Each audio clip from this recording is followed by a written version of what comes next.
What's up, Instagram family? What's up, Truther team? Welcome, welcome. My name is Amy Rose Rewilding, and I'm a holistic lifestyle coach. And we're coming at you live again today. We got so much great feedback from the last live that we did, me and Tom, Mr. Tom Barnett, that we decided to make this more of a common occurrence. So we're going to go live with Tom today. We also asked you guys a little bit about some suggestions about what you guys wanted us to talk about, some things that you're grappling with all the confusion going on in the world. And a common theme that we got back from you guys was, how can we find peace amidst everything that's going on in the world right now? So I know Tom has some really great perspectives on this, and there's a lot of really great tangible things that you can do as well to add into your life to help bring down stress. And so we're going to jump right into it. I'm going to patch Tom in right now.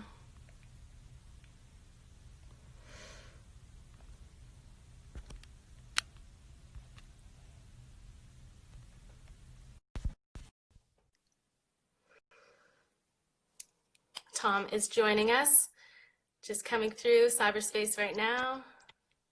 There we go. Hey, Tom. Hi, Amy. Hey, welcome. Good morning. Happy rising. Yeah, thanks. So thanks for making time again today to chat.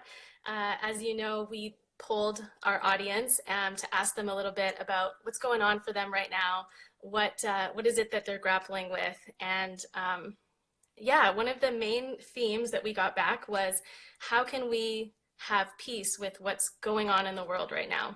I know I have a lot of friends that they say that they just, wake up every morning and they're just hoping that they're waking up from a bad dream, from a nightmare, and it'll go back to normal and their lives can go back to the way they were. And right here at this time now, we don't know how things will go back to normal or if they ever will. And so everyone's kind of in this, amidst this uncertainty. So I thought that we could just chat a little bit today about how people can find peace and acceptance and happiness while we're going through all of this confusion and distortion. So if you had any advice to give to someone, what would you say right off the bat? I just say, straight away, I would say that no matter what's going on outside of us, we can still choose how we react to anything, or how we feel, or how we choose to be. So I guess depending on the specifics of what people were talking about, whether it's got to do with lockdowns, or whether it's got to do with the oppression that's going on, or people rioting, or whatever's going on, I guess we could talk more specifically if there's more specific questions. But I think, realistically, it's always down to how we choose to be.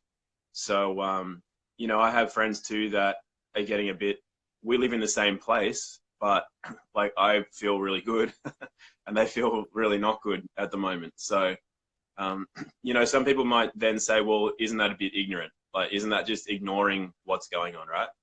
So and maybe there's a lack of compassion, or an indifference means that you don't care, for example. But that's definitely not the case, because there's an element of being able to care about things and to want something to be better. But not many of us can really go out and just change the world in the blink of an eye and do it on our own. Like, our actions aren't really going to change much in the world, but who we are changes a lot. So who we are can, if we maintain a good internal environment, if we're happy, if we're not stressed, if we care about others, but we don't bring their pain and suffering into us, and if we choose to, hold a different place within us, then that radiates outwards. And that, in effect, actually changes more of the world than, the actions that people think that they want to go and do. So there's more in that, obviously, we could talk about. But yeah, what do you think? What's something that you do that helps? Well, this has come up a lot in my life as a theme of just trying to accept, things going on in life, even outside of all of this worldwide drama.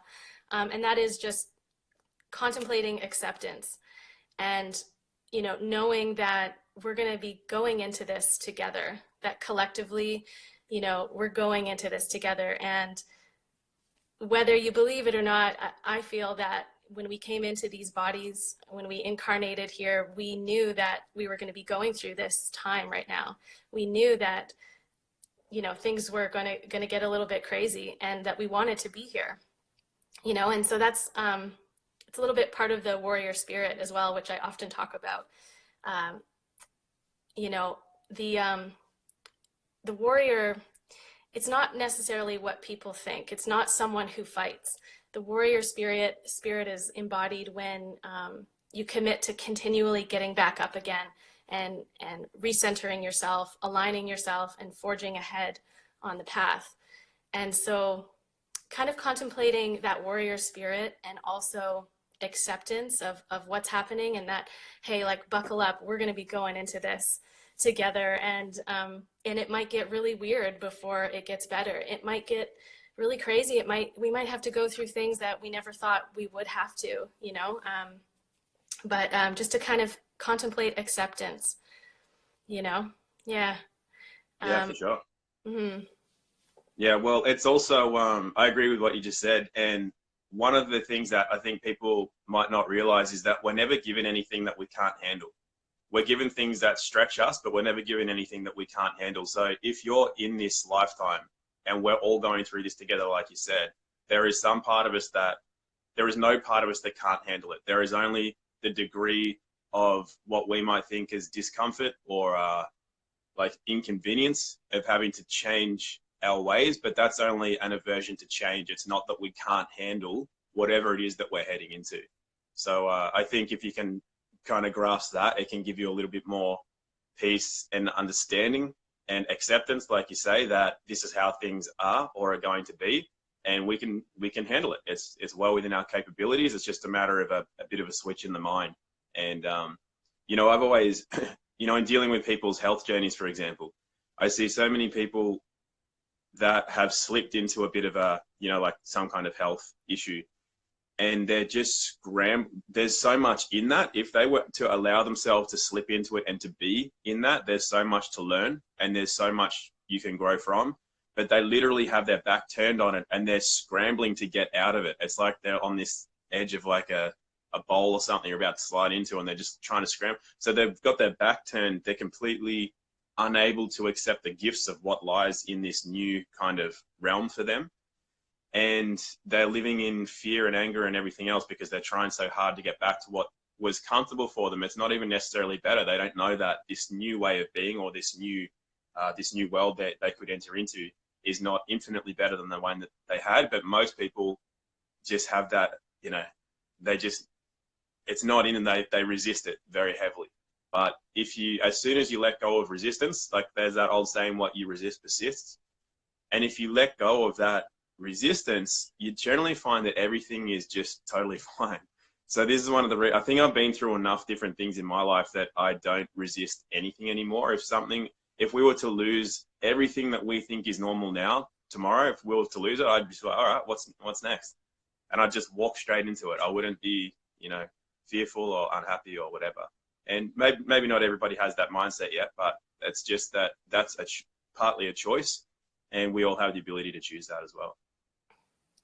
Yeah, totally. That reminds me of, I think it's Lao Tzu from the Tao Te Ching.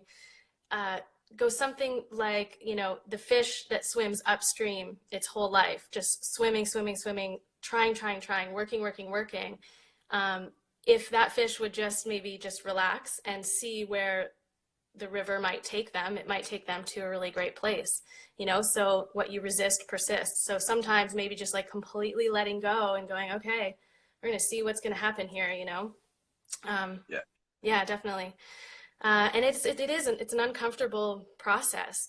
I remember, being very angry at the world for a really long time. Like, I was disillusioned for a really long time too. And it wasn't until I really started just contemplating, just accepting this reality. And even though society just seemed to be just, it could just be so much better, and I let that, I held anger about that for so long. I was like, why am I so angry at the world? Like, I really want to change the world. But that'll drive you insane. So there's definitely peace in acceptance. And of course, love as well too, right? Like, so loving your life, having gratitude for what is in your life, having gratitude for everything that happened in your past that's made you the person you are today, all that incredible character that you hold and have, to have gratitude for your path and to have love for yourself, but not only yourself, but everything and everyone in your life. Yeah, it's like, it's not perfect. It's not a perfect world. So, but you know, we can exist in it and feel good about it and, you know, have peace. So, yeah. Yeah. I think it's that holding on is what does people in. It's when, if people are feeling they're waking up anxious and they're waking up angry and scared and things like that, it's because they're holding on. And we all have that choice. To letting go is a choice. There's no other element to it. It's literally a choice. It's like that, and it's done. And it's just working up to making that decision, I think. So when I was at my sickest for a long time, as soon as I let go, as soon as I stopped trying to fight it, and I stopped getting angry about why I was in like the prime of my life and I wasn't doing anything that you're meant to be able to do, as soon as I just was like, oh, well, now I'll just focus on what I can do, I let go of that, my energy went up about 20% overnight. And that was just from letting go, purely that. Because that baggage of that holding on, that gripping inside, that really, we're supposed to kind of, our energy is supposed to always do this, like come out and come back in. And if we are holding on, it constricts that a lot. It constricts our personal energy. So then that doesn't allow us to live our fullest potential. And if people are feeling that, it's because they're holding on. And it's a very simple thing to do. It's not necessarily an easy thing to do, because it means moving into an unknown, or it means letting go of an identity. A lot of people are attached to their identity, and that is usually associated with the things that they do or the things that they don't do. And when that's called into question, then they don't have the ability necessarily to let go of their identity. So that's another part of that path, but it is just a decision away, and that's a really simple thing to do. And then just, you know, you're talking about like Taoist principles. There's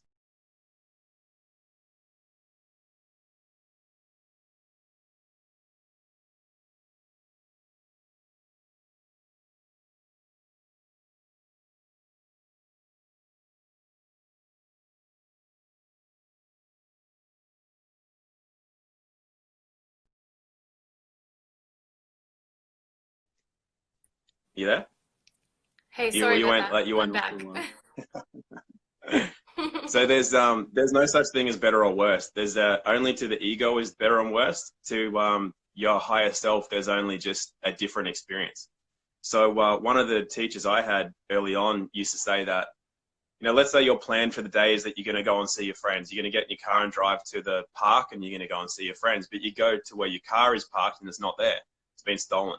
So that might ruin a lot of people's days, but you could have the state of mind where you were going to drive to the park, but now you're not. Now you're doing something different. You're going to walk to somewhere else. So there's only different. Like having a broken leg, people would think is worse than not having a broken leg, but the reality is it's only a different experience. It's not a better or a worse experience. And if you can start to grasp that concept, you can have a very free state of mind to anything. It doesn't matter what happens around you, because it's you who is determining your path through life. You were doing this, now you're not doing that, you're just going to do something else. There's no such thing as zero value in life. Nothing has zero value. There's only, you can be inert because you're deciding not to move or not to do anything or not to move in a direction. But at the end of the day, that's our choice, and we can choose to go in any direction we want, and that's all an internal mechanism. Right. Yeah, well said. Like those challenges that come about in our life, like you said, you go to your car and it's been stolen and it's gone, and okay, like now what do you do, right? You can see those moments as opportunities to choose a different way to react, or to just, like you said, just completely allow and just see what then are you meant to do, right? Like rejection is redirection. That's an Amanda Vollmer quote. Rejection is redirection. So if you can just think of it that way, then all of these challenges that come into your life, you can just kind of rest and know that you're being taken in a new direction that might be in more alignment for you. So yeah, it's definitely a practice. It doesn't, you don't just get it overnight, it's like Yeah. consistent letting go. Yeah. Yeah. And just so that people know if they're listening, I can do that with big things, but you should see me go off my nut at little things. I just like get super angry, and then I'll laugh because I'll just be like, "Oh, that was a bit of an overreaction." Like something Yeah. like like pulling a plug out of the PowerPoint won't come out properly. I'm just like yelling at this PowerPoint. But if it's a Probably, big thing, yeah. like if it's a big thing, I can, yeah. But it's funny, it's like people think when they hear somebody talk about this thing, they might think that, oh, they're like better than me, or they're more at a higher level or something like that. That's like a typical thought process. They go, I can't do that. I've never had that ability. But, like I just, yeah, I don't do it all of the time, but it's something I've worked on over time. Yeah. Yeah, totally. Um, okay, so I'm going to read a little something. You read this already, Tom, but I'll just read it. This was from a Facebook forum. This is a woman that was looking for some help. So some people might relate to this. So she says, I'm literally about to hit rock bottom. The anger and depression I feel right now is draining with no end in sight. I can't even leave the house because I'm having such horrible moments of anxiety. It's 82 degrees, clear blue skies, and everyone is wearing a mask. I'm the only one walking the streets not wearing one. WTF is happening? I just don't understand how I can be living on the same planet with these people and have access to all the same information. I feel so alone and isolated. I was always looking at being awake as empowering, but now I just feel alone and sad. So she's looking for help, like with that and with that feeling of looking around and seeing everyone just, like kind of like zombies almost. I don't know if that's the word to use, but where you just feel like you don't relate with anyone around you. If there's a little bit of advice that I could give, is to know that even though the friends and family in your immediate circle might not understand, they might not think the way that you do, know that you're not alone, that there are a lot of other people, especially online, especially on these platforms, that you can connect with that do think a little bit more like you do. So to always just kind of keep that in mind, that even though your direct circumstance, there might not be anyone that you can relate to and have a real conversation with, know that there's people you can connect with online. So we're very blessed to have that at this time. And I know myself, I've got tons of amazing, tight friends on Instagram now, and it's beautiful. It's a great thing. But Tom, do you think you could speak to this at all? This woman, what would you say to her? Yeah, well, I think it's a common part of that journey of seeing that there's more to the world. Initially, I think it is lonely and you can get a little frustrated and maybe feel a little just like, what was the point? It's almost like a burden to wake up for a lot of people. They, that's why they made the Matrix movie and showed that it's not an easy path to be on that, to have seen the reality. It's not an easy path, and a lot of people would choose to have that ignorance is bliss and just wallow around in that. But at the end of the day, that's not really being alive. So at least if you got the choice between being alive and being like not really alive, it's it's a conscious decision to make, is to choose that path. And it's not an easy path, but it's a rewarding path. And I don't know, I think I'm a little weird, so I think that some of my advice might not hit home with some others, but if that was me walking around outside, I would find that really, I'd enjoy that. It's because for me, it's an opportunity to observe. And my mind would be like, that's a really weird thing to do. Oh, why are people doing that? And I'd find it really curious, and I'd find it quite enjoyable just to even sit and watch people going about their things, their days, and what they're doing. And I would learn from it. I would learn about the mechanisms by which people operate, because I would see how two people come and how they operate. They might like completely avoid each other, or there's always some interaction. There's always something that I can find fascinating about what goes on around me. So yeah, maybe that's probably only for people that are a bit more like me, which is a bit weird and whatever. Yeah, as far as well, yeah, it's interesting, like to use it as a bit of like an observation so that you can kind of learn something from how people interact. And it can be kind of hard though to see people in their own prison of fear and, like shuffling away from other people, and and just the look of just anxiety in their eyes. Like it's hard to see. It touches your heart, but it also is a learning opportunity as well. It is, yeah. So I guess there's a few things I can talk about here. So one is that that's their, I don't know if you'd use the word dharma, but that's just their path at the moment. Because for there to be a Taoist expression is that for there to be such thing as tree, there has to be such thing as no tree. So this world of duality, there has to be, for you to be walking an awakened path, there has to be the asleep, because otherwise you can't be awake if there's no asleep. So these people are like an affirmation and a reminder, and they're like a signpost that you're on the right track. It's like, don't worry about them. They're not your concern. That if and when they are meant to wake up, they will. If not, that's not their path. So we tend to lose our energy when we start thinking everyone else should be like us. Oh, why aren't they eating organic food? Why aren't they exercising? Why are they still watching TV? Why are they doing this? Why are they doing that? That's not our concern. Who cares what they're doing? Because it's like it's a real trap to release our personal power and to try to help others that aren't there to be helped. We're forgetting that we need to help ourselves first. So it's an important skill. Maybe my point earlier was a good one, because it's an important skill to be able to observe and not to have to leap out of your own body into somebody else's and try to save them or try to determine what is right for them. It's like a drunk sitting in the gutter on his 11th bottle of vodka, and we go in going, oh, you need to clean yourself up, stop drinking, do this, let's get you a job, and let's do this, you do what I do, because we see them as different, therefore they're worse, they're on their 11th bottle of vodka. But what if they're only one bottle of vodka away? That 12th bottle is their bottle of self-realization, where from their own energy they realize that, hey, this isn't what I want to do with my life, and they get up. And like them doing that themselves is far more powerful than us reaching in and picking them up and saying, you need to be better than what you're doing, you do what I do.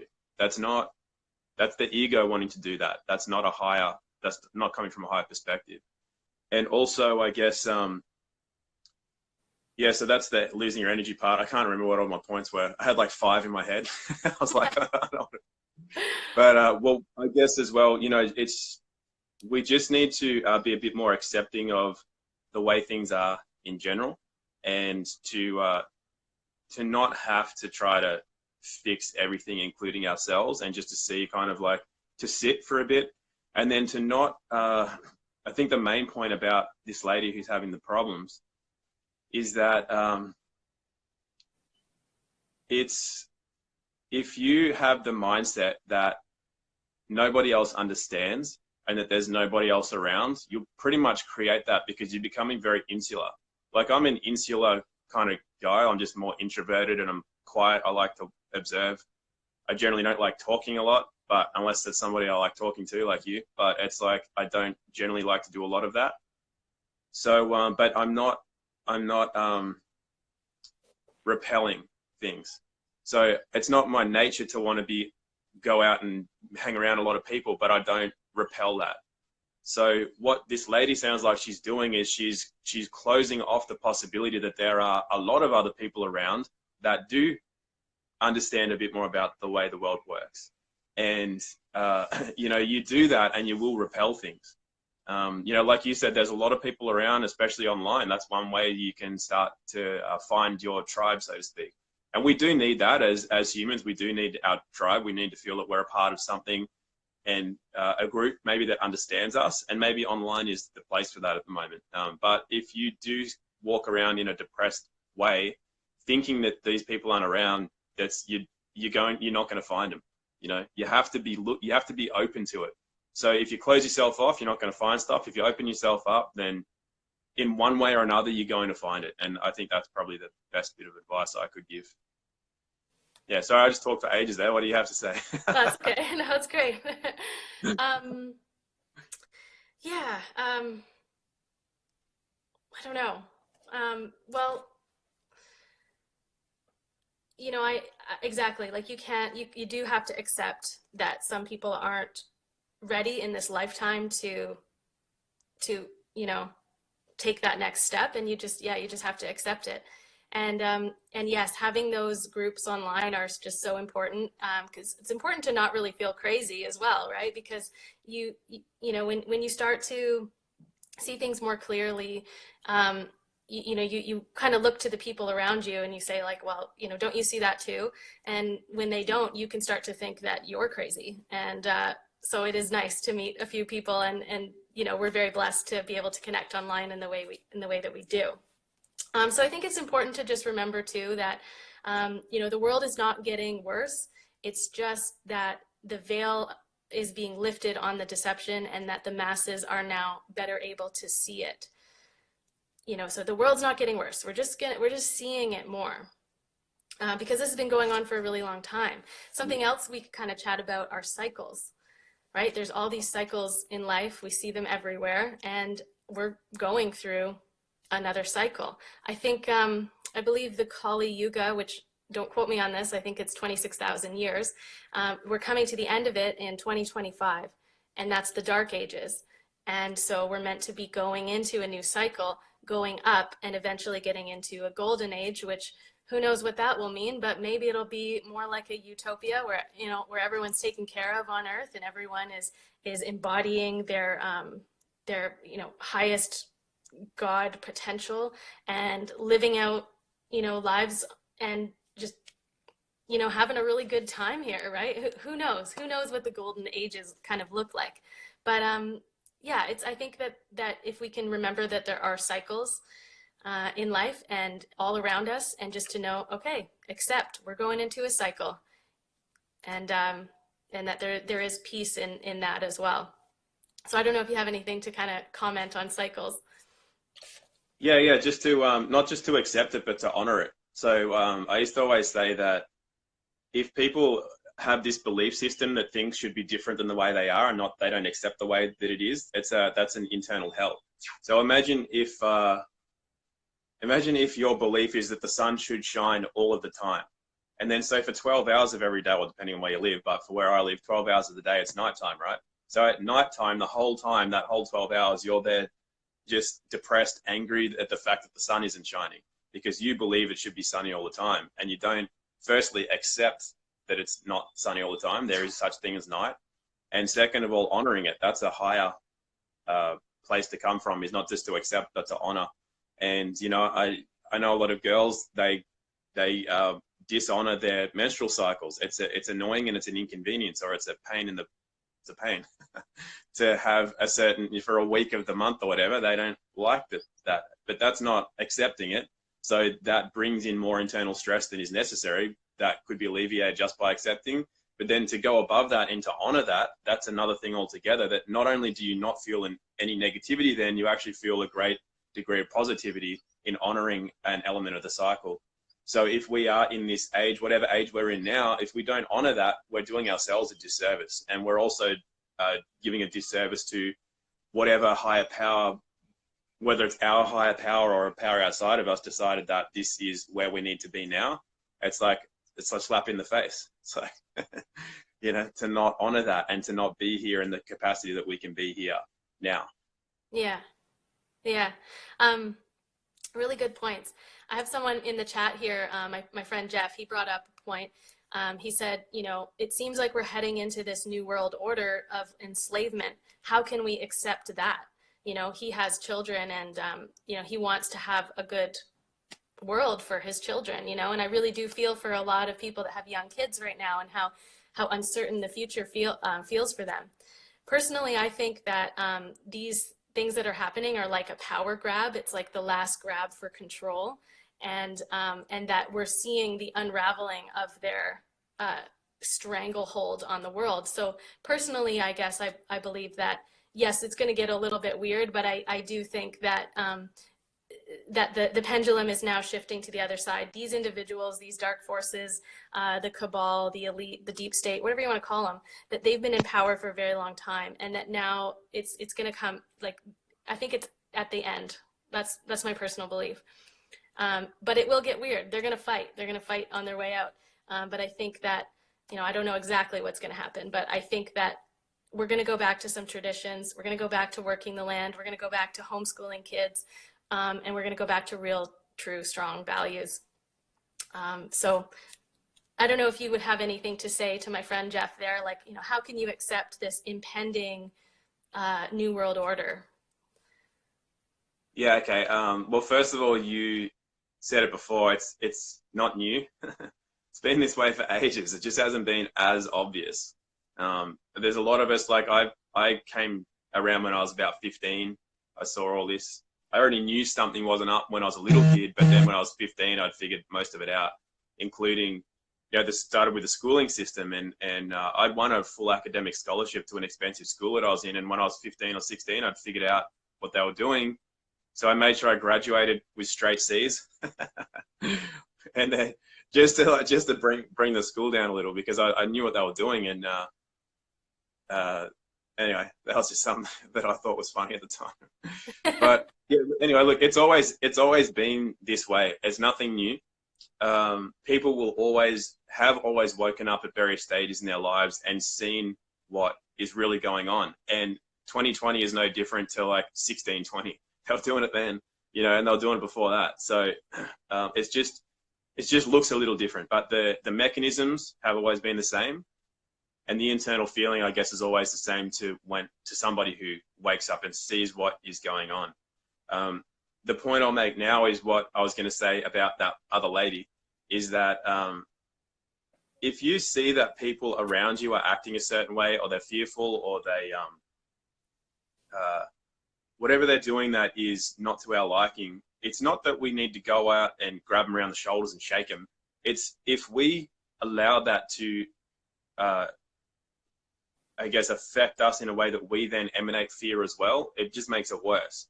But if we can not exhibit those kinds of emotions and behaviors, if people can see that for us, we just see what's going on, but we know that we maintain our own personal integrity and power, that calms them down.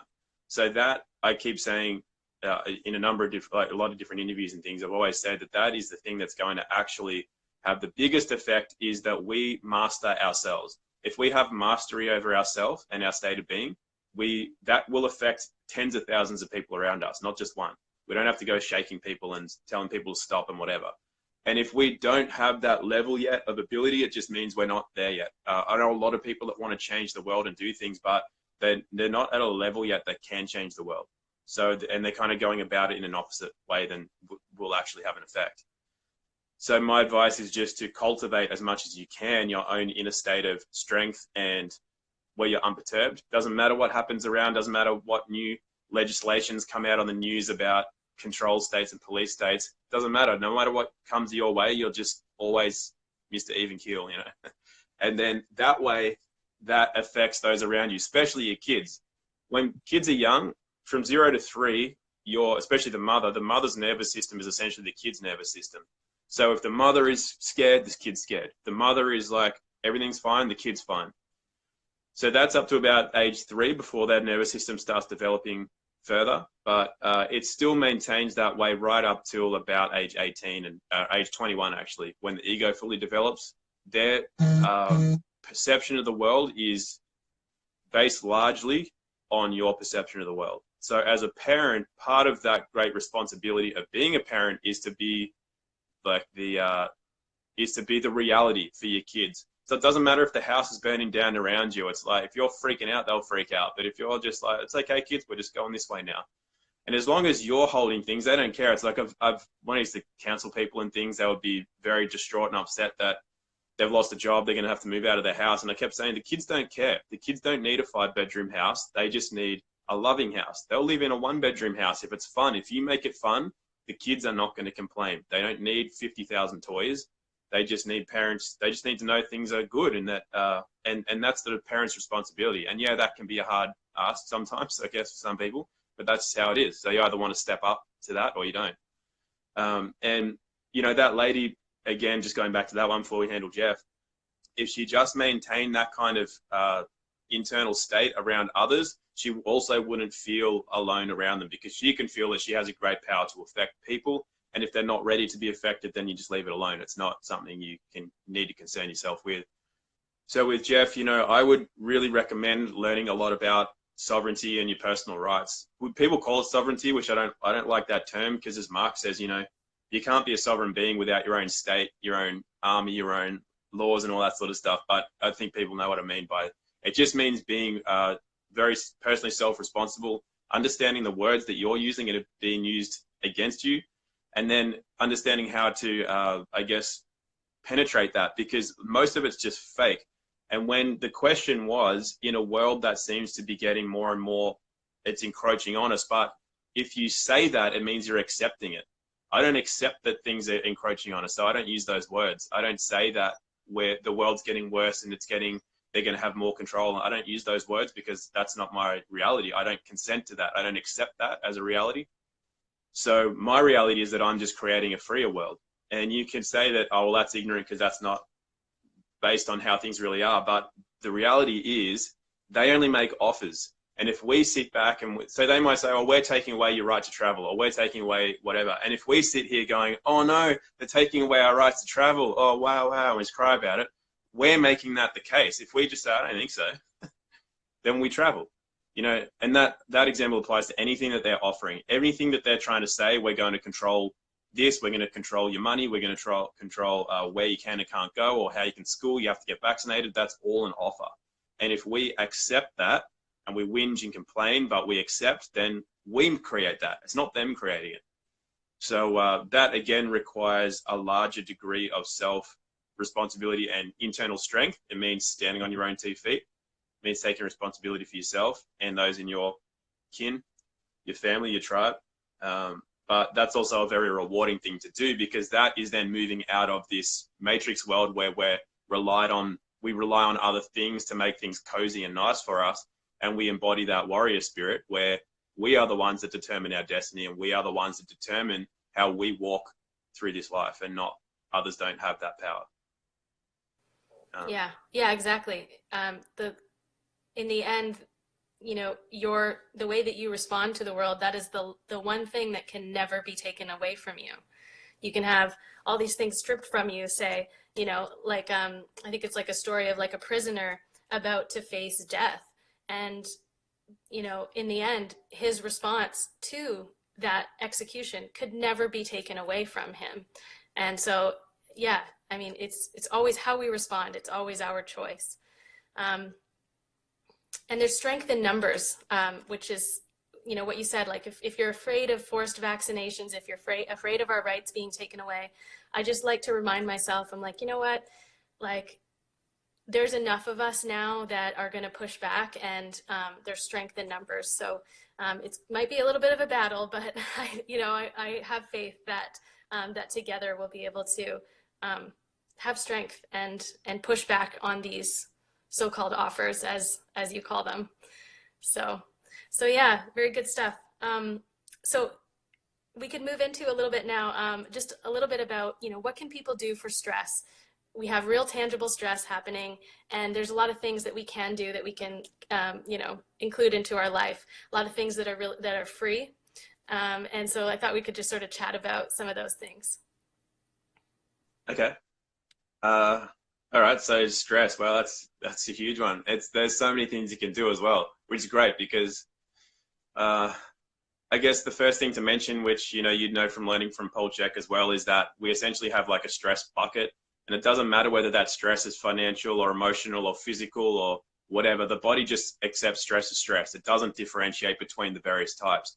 So people might say, oh, well, I'm not really stressed because I don't like have any work stress or relationship stress, but that doesn't mean you don't have geothermal stress or, temperature or, like physical stresses. They have the same effect on the body as being stressed about your work or your family or whatever.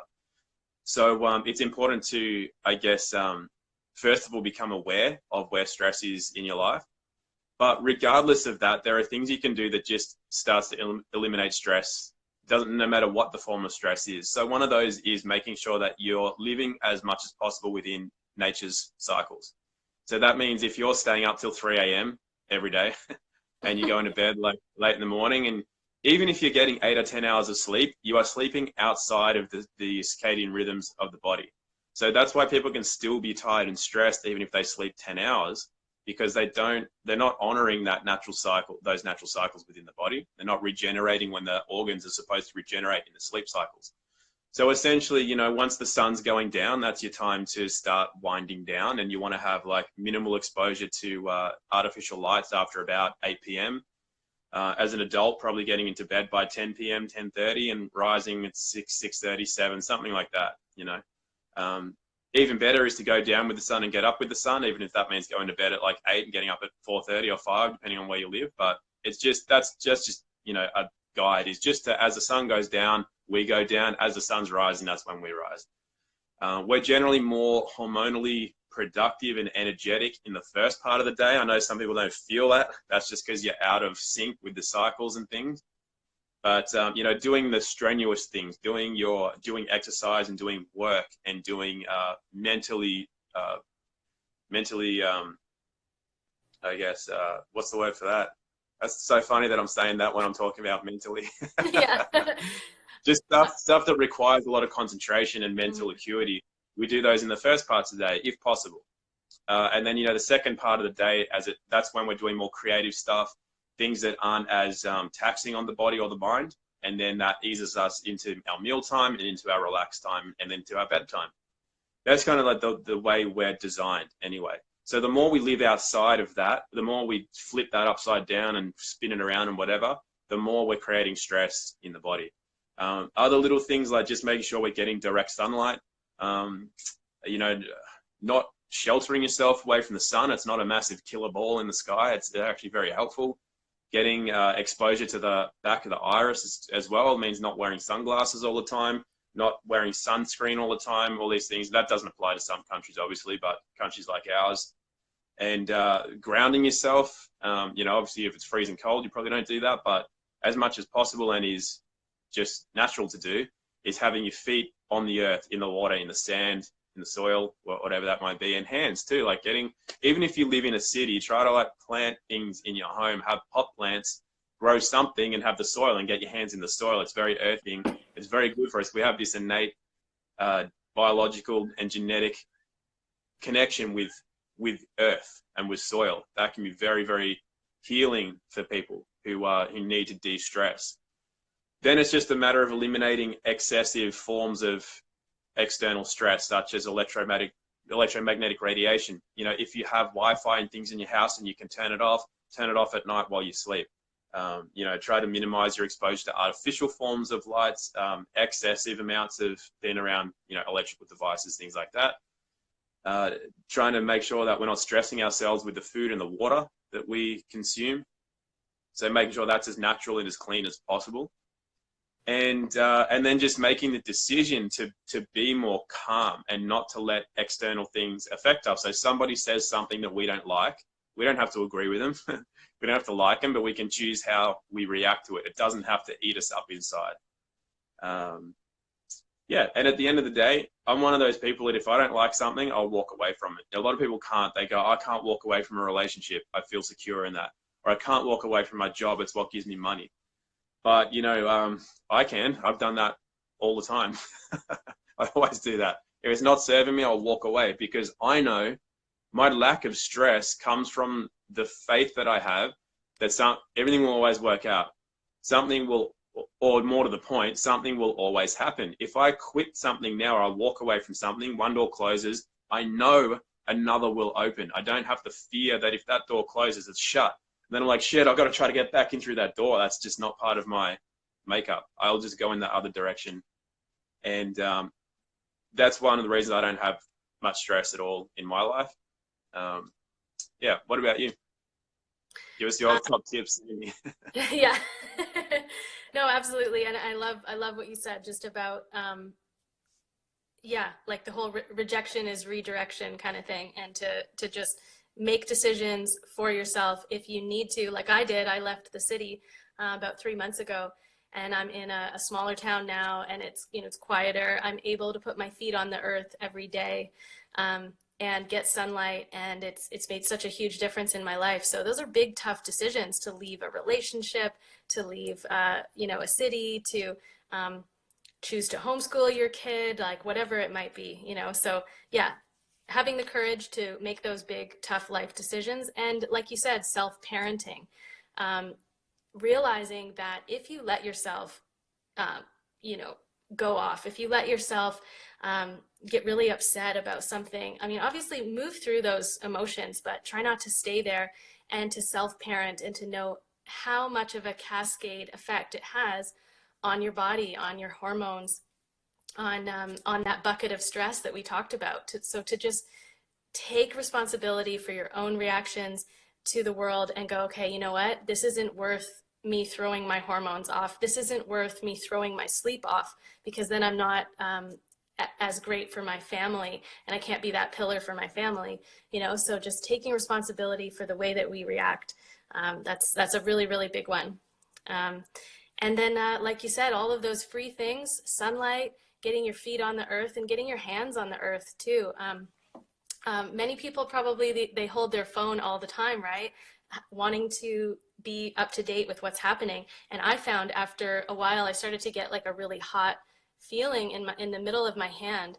And I was like, wow, I'm really holding my phone a lot. I have to stop doing this, because the radiation is just going right into my hand. So I would just go outside and just put them on the earth and just really press them in, and just like allow the earth to take that radiation, and then also too to self-parent and to get off my phone a little bit, you know, take those social media breaks. You know, you've got to do it. There's a balance, right? We want to know what's happening. We want to be current. We don't want to miss anything, but we also got to take that time to be a natural human being and have interactions in the flesh and go outside and be in nature. Nature has such an effect on me, because it's kind of like truth, right? I mean, when you're looking at nature, you're seeing God's handiwork. You're seeing the symmetry in a leaf and the symmetry in a flower, and you're seeing the flow of water and the little woodland creatures, and you just see this coherence, you know. And so when you're in nature, you're like, yeah, this is good. And then if you turn your attention to the mainstream media, the TV, you're like, like this is false, like this is, you know. So being mindful when you're watching the news, and and making sure you're getting out into nature as much as possible, and just gazing at nature is so beneficial, so therapeutic. Yeah, spending time, social time. I know that they're telling us not to, but we need to do that. It's natural, normal, and necessary to be with other humans, to make eye contact, to have experiences, and yeah, not to isolate ourselves, and to have hugs. So yeah, those are the things I would do to de-stress. Another thing, just two things I'll just mention quickly: magnesium. Magnesium bicarbonate and magnesium chloride, which is transdermal, which you can put on as a magnesium oil. Those are the two best, most absorbable forms of magnesium. It's very anti-inflammatory. It'll bring your stress levels down big time, because pretty much we're all magnesium deficient, right? You probably hear this all the time across the board, but magnesium bicarbonate, magnesium chloride, and the saturated fat from animal-based food. I know myself, when I was vegan, I couldn't handle my anxiety. So having saturated fat from animal sources, from high quality animal sources, is huge for helping you manage your mental and emotional state. So yeah, those are my tips and tricks for keeping stress down. Yeah, cool. I'll just add one more. I was just thinking of one more then, is if you try to implement 20 changes, that's going to stress you out. So it's one change at a time, or whatever you can handle, 2 or 3, you know. It's like, I will make it my mission this week to get more sunlight, just that one, you know. Or I will make it this week my mission to get more high quality, animal fats into my diet, and to learn how to source those, and to learn the difference between animals that have been treated badly and those that haven't, and what's a natural food source, and just concentrate on that, you know, because that is very grounding. You know, that's the stuff that stops people being all too wishy-washy and can't handle things. You know, that's probably a whole hour we could talk about just the way food influences our ability to handle stress, and our ability to not be just to be grounded, and just to be very solid. That comes a lot from our foods. You know, it's a lot of people's diets are quite out of balance, and then therefore they are out of balance. They are too easily blown around with the breeze, so to speak. You know, they can never feel secure and safe and connected because they're never those things. And diet can play a huge role in that. But yeah, so really just don't stress yourself out trying to implement too many changes. Just start implementing them gradually, and everything's always a work in progress. A lot of people want to be perfect right away. They start becoming aware of health, and they're like, I've got to be as healthy as possible. What's the best thing to do ever for everything? You're like, it doesn't exist. You just got, everything's a work in progress. We grow. We're always growing. You know, nothing in nature, a tree doesn't become a tree overnight. You know, you don't grow food overnight. It grows over time. You cultivate it. We cultivate ourselves too. So that's just important to understand, because we all want to be further ahead than where we are, until you get to a stage where you realize you don't need to be further ahead than where you are. But when you're first starting out, a lot of people have that tendency to want to have everything now. It's like, why didn't I know this 10 years ago? Why am I finding out about this now? You know, that frustrates people. That's stress. You don't need that. It's just understand that you are where you are, honor where you are, and then just delight in the process, delight in the journey you're going to undergo, and walk that lightly. It's not a heavy path. I guess that's something that I should have told myself 20 years ago. Yeah, absolutely. Yeah, don't feel overwhelmed. You know, the healing process is supposed to be enjoyable and gentle, and so don't, you know, overwhelm yourself by being critical of yourself, you know, and we all have those days too where we fall off track, you know, and so to not, like, Yeah. you told me the other day, you said we're not meant to be productive every single day.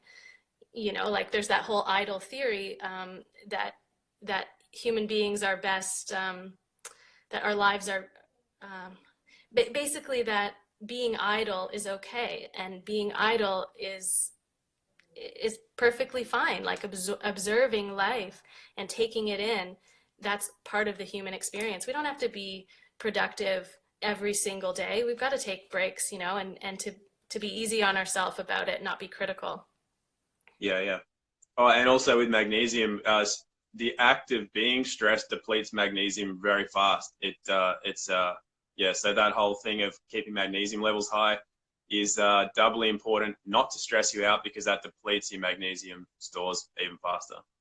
Yeah, the magnesium burn rate. Yeah, exactly. Yeah, so magnesium bicarbonate is one of the most absorbable forms. It's a liquid form. DM me, you guys, if you want to learn how to make it, because you can't really buy it in stores. Yeah. So I don't know how much time we have left here, but yeah, what do you kind of see ahead? Like, do you have any thoughts on kind of where things are going to go, or how things will play out, or any thoughts as to all of the things happening right now? Yeah, heard a few. So one of them is that when I was younger, making myself sound old now, but when I was younger, I used to have a very fixed idea of how I wanted to see the world, how I wanted it to be later as a result of changes. But now I'm more interested in who I'm going to be as a result of however the world's going to be. And part of that, though, is not accepting, as I said before, what's being offered.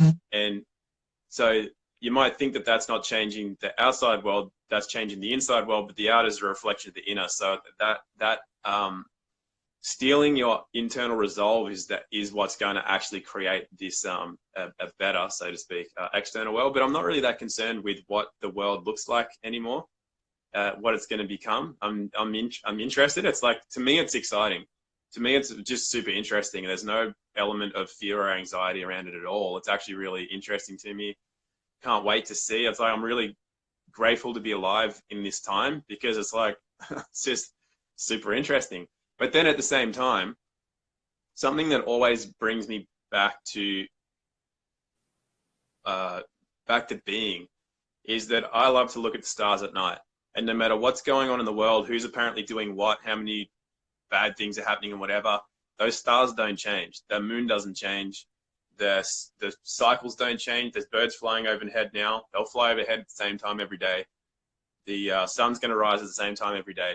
And the more I am still connected to these cycles and to the natural world and to nature itself, the more it's just, everything's always just okay. And I can always come back to that. Everything else is kind of like just a mental, it's like mental gymnastics. It's kind of like, it's fun, it's invigorating. It's like, wow, look what's happening in the world now. Things are changing. But at the end of the day, a lot of things don't change. They're always the same.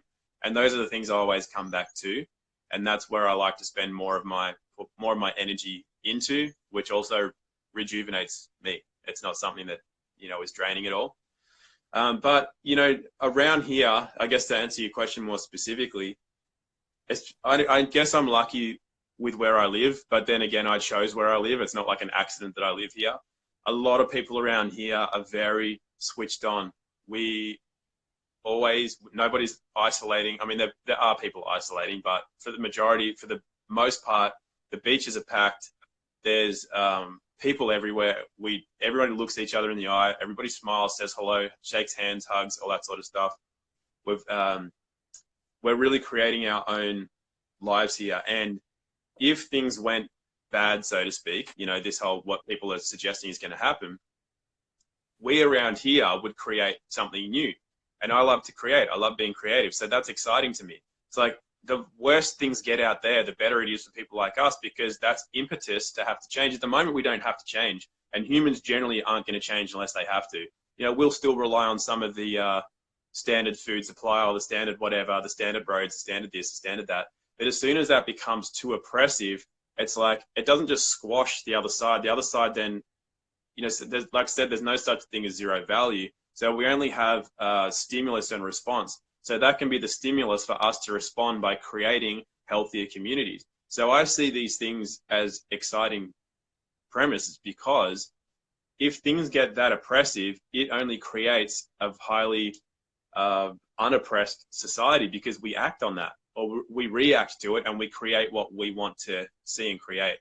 And that might sound far-fetched to somebody that doesn't live in a part of the world that is like where I am now. I don't even know what it's like where you are. But here we are already in the process of doing this. We're creating more of a community, and we're creating more of a self-sufficient community. We're creating more of what we want to see in the world, and it's good. It's something that I find creative and fun and invigorating, and all the opposite things of what the people that are asking. They're saying, how do we deal with this world? Like, we're dealing with it like that. And maybe if you can't deal with it like that where you are, maybe there's other ways you can deal with it. Maybe you can move. Yeah. I agree with you. I feel like a lot of these little communities will come together, like wherever you are. Even if you're in a big city, there'll be people taking care of each other, I think. And it's that spirit of humanity, which is so beautiful, that truly does want to make sure everyone has what they need. And and if it does get really bad and really intense, then I really do think that people will come together, and that we'll be able to create little microcosms of community, and have that life that we have all been kind of wanting, right? I think that a lot of us, in our prayers, in our thoughts, we probably kind of put this into action, this whole global crisis. Things have really been shaken up, and I think we have this opportunity to really create something beautiful out of it, something that can really serve everyone. And so yeah, I'm so thankful to have these conversations with you, Tom. I've always loved your perspective, and I think we really got into some really great things here. I've heard a lot of really great comments in the chat here. Everyone really loved it. So I got 1 minute remaining here. So I guess we'll just let our audience know that we're going to keep doing this. We're going to keep doing lives. Maybe once a week, we'll see. So feel free to reach out to either of us and let us know what you guys want us to talk about in the future. Yeah. So yeah, you've got about 30 seconds, Tom, if you want to throw in a little something. No, I just think it's good. And the more people that are interested in finding solutions, the more solutions we'll find as well. And the more we talk about it, the better it is, rather than hold it on inside. Absolutely. Yeah. Very cool. All right. Well, thank you everyone for tuning in. Thank you, Tom. And Thanks, yeah, Amy. we'll see you next time.